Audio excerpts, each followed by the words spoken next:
여러분 안녕하십니까? 이 무더운 여름을 잘 지내시는지 모르겠습니다. 오늘 제가 촬영을 하는 이 로마린다는 지금 이번 1년 동안에 제일 더운 날씨라고 그러네요. 제가 이렇게 서 있는데 정말 땀이 날 만큼 이 에어컨을 틀어놓고 지금 저희가 촬영을 하는데도 너무 더워서 빨리 끝내고 싶다 그런 마음이 막 자꾸만 생기는 그런 날입니다. 오늘은 제가 이 무더운 날씨에 여러분들을 아인슈타인과 그리고 아이작 뉴턴과 같은 굉장한 난제를 푸는 영웅들의 삶으로 여러분들을 인도하고자 합니다. 왜 그러냐면 오늘 저희가 다루는 이 베드로전서 3장 18절부터 그리고 20절에 있는 말씀, 또 한 구절을 부연하자면 4장 6절에 기록된 이 말씀은 신약 성경 가운데서 가장 큰 난제에 속하는, 어떤 면에서는 사실은 신구약 성경 전체에서 제일 난제에 속할 수 있는, 그래서 너무 많은 해석이 있고 아직도 그 문제에 대한 분명한 해결책이 잘 없는 그런 말씀을 가지고 제가 오늘 여러분들을 한번 이 여행으로 인도하고자 합니다. 그 제목은 영으로 옥에 있는 영들에게 전파하시다 라고 하는 제목인데요.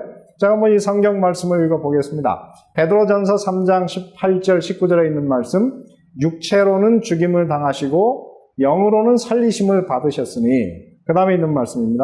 그가 또한 영으로 가서 옥에 있는 영들에게 선포하시니라.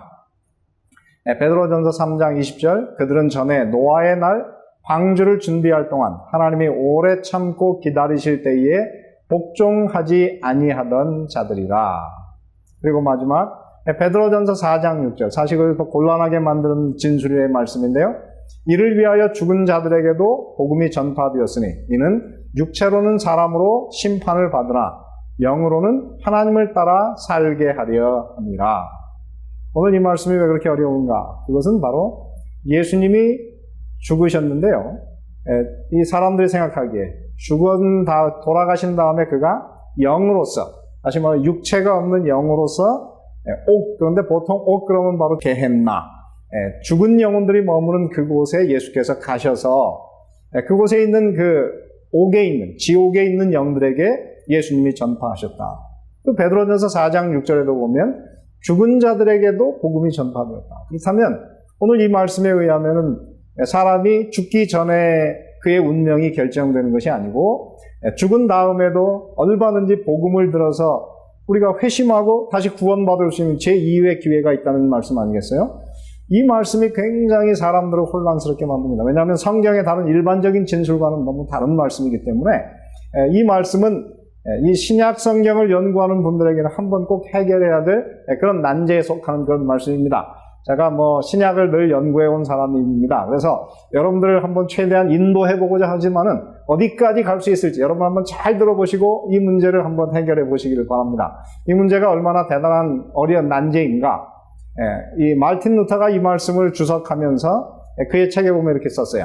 이것은 가장 이상한 본문이며 신약 성경에서 어떤 다른 구절보다도 모호한 구절이다. 그러면서 그럼 뭐라고 고백했냐면, 나는 아직도 사도가 의미한 것이 무엇인지 확실히 알지 못한다. 그러면서 이것을 주석을 했어요. 그런가 하면 이제 이것이 그러면 500년 전에 마르틴 루터가 이미 쓴 말씀인데, 그러면 현대에 와서 이것이 해결돼야 되지 않았을까요? 그런데 최근에 쓰여진 그 베드로전서, 제가 전에도 한번 소개해드렸지만은 베드로전서 주석인 그 여자분, 카렌 H. 존스라고 하는 분이 이 문제를 이제 쭉 그 역사를 해석의 역사를 소개하면서 마지막에 이렇게 썼어요. 이 구절은 현대의 주석가들에게 신약에서 가장 어려운 것이라는 명성을 가지고 있다.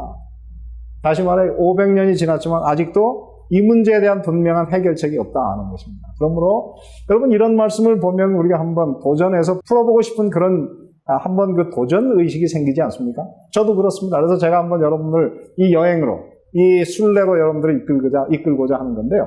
이 말씀이 얼마나 복잡한 말씀인지 이 말씀으로 많은 그 학자들이 박사학위 논문을 만들었어요. 이 볼 라이케라고 하는 사람은 굉장히 유명한 신학자입니다. 그런데 이 볼 라이케가 스웨덴 사람인데요. 그가 그 박사학위 논문을 쓴 것이 바로 이것입니다. The Disobedient Spirit and Christian Baptism. 불순종하는 영과 기독교인의 침례. 뭐 그런 것이고 또 한 책이 또 있습니다. 근데 사실 이게 두 권의 책뿐만 아니라 많은 이런 책이 있는 것을 제가 일부 여러분들에게 소개해 드리는 것입니다. 자, 그러면 이 문제가 왜 그렇게 중요한가? 그것은 여러분이 한번 오늘날 많은 분들이 지금 보고 계시는 사도신경을 보면 여기 이렇게 기록되었습니다.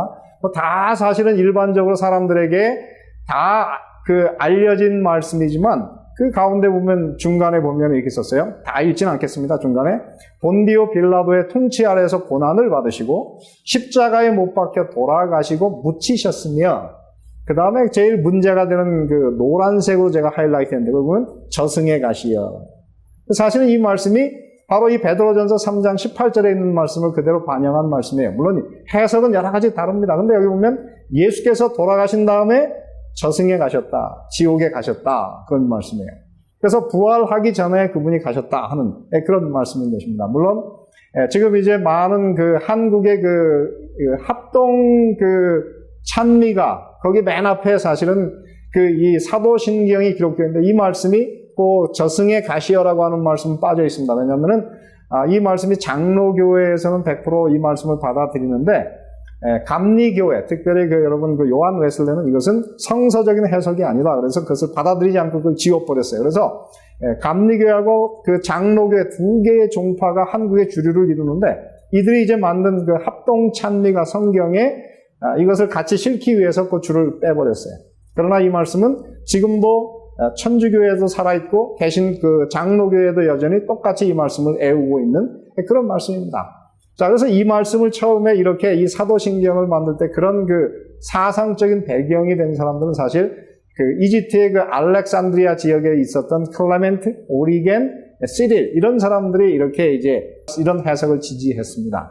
근데 문제는 성경의 전반적인 진술은 뭐냐면 사람은 죽으면 더 이상 그들은 복음을 받아들이고 회개할 수 있는 기회는 끝난다. 그러므로 사람의 운명은 죽을 때에 결정되는 것이다 라고 하는 그런 성경의 일반적인 진술과 이것은 반대가 서로 모순이 된다고 하는 것입니다. 그래서 여러분 히브리서 9장 27절에 보면 뭐라고 했습니까?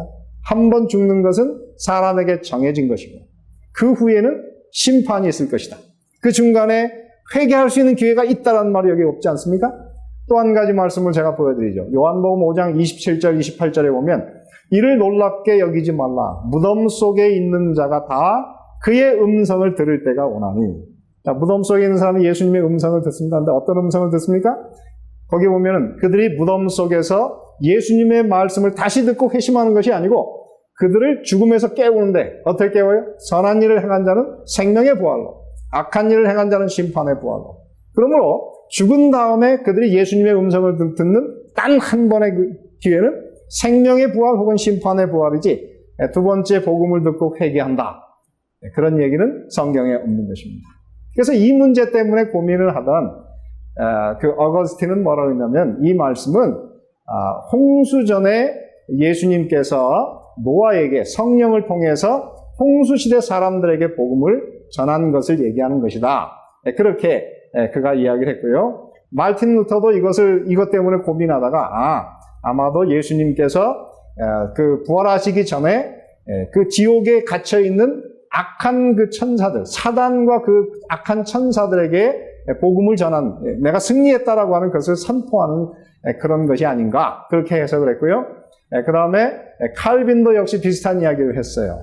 그리고 현대의 그리스도인들은 현대 신학자들에 보면은 다 되겠습니다. 이 두 가지 해석 중에 하나를 그냥 받아들이고 있습니다. 그래서 아직도 이 문제는 기독교에서 해결되지 않은 2000년의 난제라 하는 것입니다. 그래서 여러분이 난제를 한번 도전해 보겠습니다. 그런데 제가 이 말씀을 읽다가 열쇠를 하나 드디어 찾았습니다. 그 열쇠가 무엇인가? 여러분 한번 잘 보시기 바랍니다. 이 베드로전서 3장 18절과 19절과 완전히 같은 사상을 담고 있는 똑같은 성경절이 하나 있습니다. 그것은 디모데전서 3장 16절 사도 바울 선생님이 쓰신 건데요. 여러분 이 베드로전서하고 사도 바울의 글을 읽어보면 거의 사상이 거의 같아요. 여러 가지 서로 이 보충해서 서로 이렇게 비교하면 우리가 함께 볼 수 있는 그런 말씀들이 굉장히 많은데요. 한번 잘 보시기 바랍니다. 디모데전서 3장 16절에 보면 크도다 경건의 비밀이여 그렇지 않다 하느니 없도다. 그 다음에 있는 말씀, 그는 육신으로 나타난 바 되시고, 예수님이 세상에 육신으로 오셨고, 그 다음에 어떻게 했어요? 영으로 의롭다 하심을 받으시고, 천사들에게 보이시고, 만국에게 전파되시고, 세상에서 믿음 받으시고, 영광 가운데에서 올려지셨느니라. 왜 이 말씀이 베드로전서 3장 18절과 19절을 해석하는 열쇠인가? 이곳에는 최소한 4개의 단어가 서로 반복이 됩니다. 같은 단어를 쓰고 있어요. 첫 번째, 두 군데 다 육체라고 하는 단어가 썼습니다. 이 베드로전서에서는 육체로는 죽임을 당하셨다. 근데 육체로 나타난 바 되시고, 영으로는 살림을 받으셨는데, 여기 똑같이 영으로 의롭다 하심을 받으시고, 그 다음에 가셨다라고 그러는데, 이 가다라고 하는 단어. 사실은 베드로전서 3장 22절에는 똑같은 단어가 하늘에 오르셨다. 가다 오르셨다고 하는 다 폴류테이스라고 하는 헬라어인데요. 가시다라고 하는 표현인데 그 또 비슷한 표현이 어디냐면 디모데전서 3장 16절 끝에 보면 영광 가운데서 올려지셨느니라. 자, 예수님께서 어떻게 가셨어요? 근데 지옥으로 가신 것이 아니고 똑같은 단어를 쓰는데 어떻게 해요? 오르셨다. 그래서 이것은 하늘로 가셨다는 것이지 지옥으로 가셨다는 표현이 아니라고 하는 것입니다. 그리고 옥에 있는 영들에게 선포하셨다. 그래서 이 선포다 하다라고 하는 케루소, 그래서 이게 설교하다 혹은 전도하다 그런 뜻인데요. 똑같은 단어를 이곳에 보면은 이 바울은 이곳에서 뭐라고 썼냐면 만국에서 전파되셨다. 다시 말해 예수님이 지옥에 들어가서 전파됐다고, 지옥에 가셔서 옥에 있는 이 죽은 영혼들에게 전파하는 것이 아니고 이 땅에 살아있는 온 세상에 있는 모든 사람들에게 지금 전파되고 계시다. 그런 표현으로 보는 것입니다. 그래서 오늘 이 말씀을 서로 잘 비교한다면은 이 문제에 대한 해결책이 사실 다 들어있어요. 이 베드로전서 3장 18절과 19절의 말씀을 디모데전서 3장 16절이 주석하는 말씀이다. 이렇게 보면 이것이 굉장히 정확합니다. 그래서 자, 이것을 바탕으로 해서 이제 제가 하나씩 풀어보겠습니다. 먼저 영으로는 살림을 받으셨다. 자, 예수님이 어떻게 해요? 죽으셨는데 육체는 죽으셨지만 살할 때 어떻게 했어요?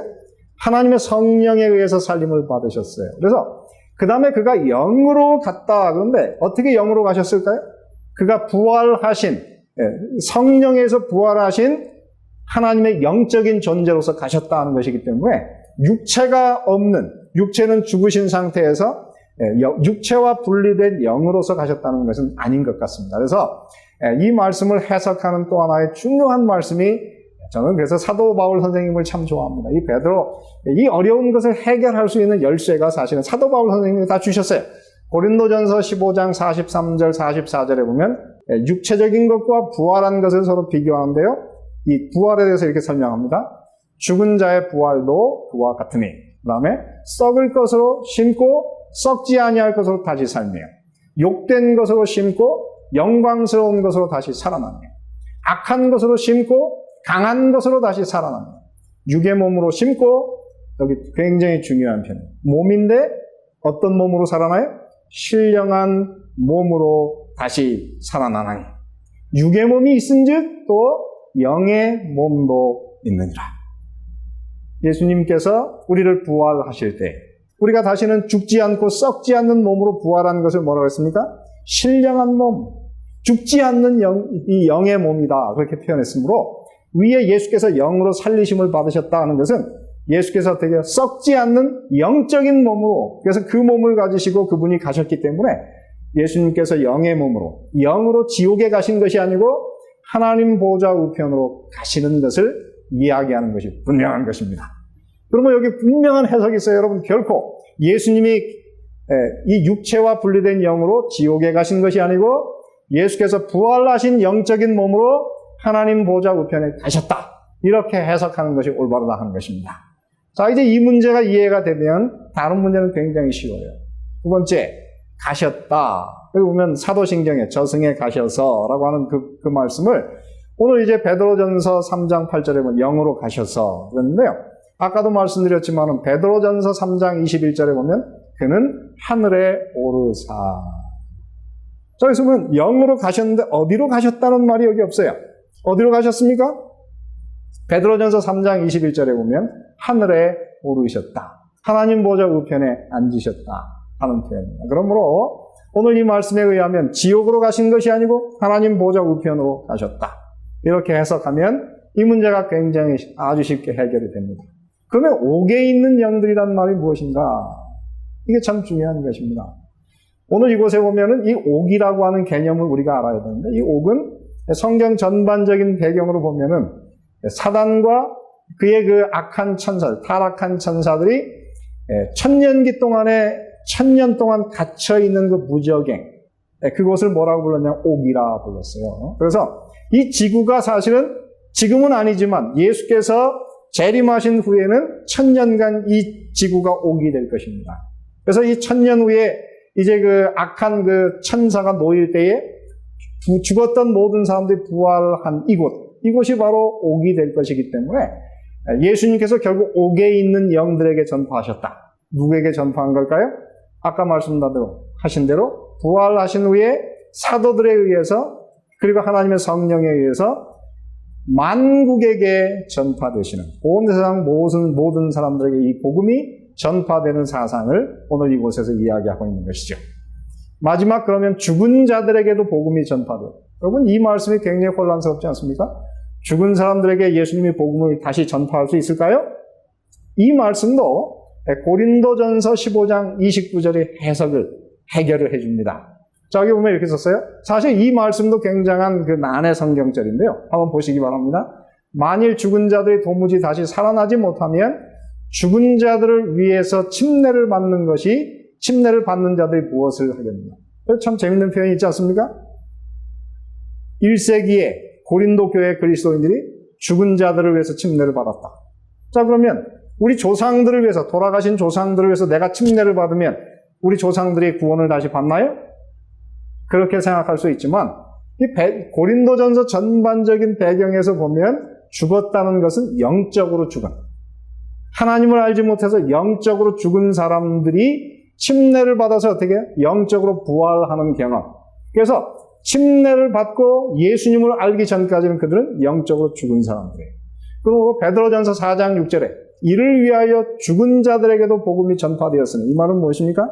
예수님을 알지 못하는 온 세상 사람들은 영적으로 다 죽은 사람들이었는데요. 이 복음이 전파되면 베드로전서 4장 6절, 이는 육체로는 사람으로 심판을 받으나 영으로는 하나님을 따라 살게 하려 하십니다. 그러므로 이게 너무도 해석이 잘 되는 그런 말씀입니다. 그런데 왜 그러면 옥에 있는 이 노아의 시대 사람들에게만 이 말씀이 전파되었다 하는가? 여러분, 이것을 잘 우리가 배경을 알 필요가 있어요. 바로 이 소아시아 지대는 어디냐면 노아 방주, 그 노아의 배가 머물렀던 아라랏산이 항상 보이는 곳입니다. 그래서 이 사람들은 모두가 다 노아가 자기들의 직계 조상이라고 생각하는 사람들이에요. 그래서 그들은 홍수를 직접 믿었던 사람들이고요. 그래서 홍수 때문에 지구상의 모든 사람들이 다 죽었고 방주에 들어갔던 사람들만 살아났다라고 하는 거예요. 그래서 침례라고 하는 것은 무엇인가? 물을 통해서 이 땅에 악한 자들은 어떻게 해요? 다시 멸망하는데 그 가운데서 구원받는 유일한 사람들은 바로 침례를 통해서 방주에 들어가는 것처럼 구원을 받는 것이다 하는 사상을 오늘 여기서 이야기를 하는 것입니다. 그래서 이 소아시아 시대를 보면요, 그 지역 가운데 한 곳에 보면 바로 노아 방주의 이야기가 동전에 그대로 새겨져 있는 것도 있고, 그리고 도시 중에 하나는 바로 노아 방주라고 하는 것을 헬라어로 얘기하는 키보토스라고 하는 도시 이름이 키보토스라고 하는 도시가 바로 이 소아시아, 이 복음이 전파된 이 베드로 전서의 글이 쓰여진 곳에서 멀지 않은 곳에 바로 키보토스라고 하는 도시가 있어서 바로 그들은 노아 홍수처럼 이 땅에서 어떻게 해요? 물속에서 구원을 받기 위해서 침례를 받음으로 그들의 구원이 시작된다 하는 것이 오늘 이곳에 있는 말씀입니다. 그래서 오늘 이 결론이 무엇입니까? 믿고 침례를 받음으로 노아처럼 오늘 바로 구원의 여정을 시작하라 하는 표현이 바로 이 말씀 속에 들어있는 그런 말씀이 되겠습니다. 여러분, 오늘 좀 난해하셨나요? 제가 이제까지 아마 이 오늘의 신앙 방송을 여러분들에게 말씀드리면서 제일 난해한 부분 중에 하나를 말씀드렸습니다. 그러나 이 말씀 속에 굉장한 영양가가 있으므로 여러분, 이 말씀을 들으시고 또 연구하시고 또 들으셔서 이 말씀의 깊은 의미를 깨달으셔서 오늘 영적으로 여러분의 삶이 아이작 뉴턴과 같은 중력의 법칙을 발견하시고, 그리고 아인슈타인처럼 에너지와 그리고 운동, 그 다음에 질량의 그 관계, E 이퀄 MC 자승이라고 하는 그 위대한 공식을 깨달은, 그래서 그들의 삶에 영적인 변화가 일어나는 그런 놀라운 그런 귀한 날이 되시길 바라면서 오늘 이 말씀을 마치겠습니다.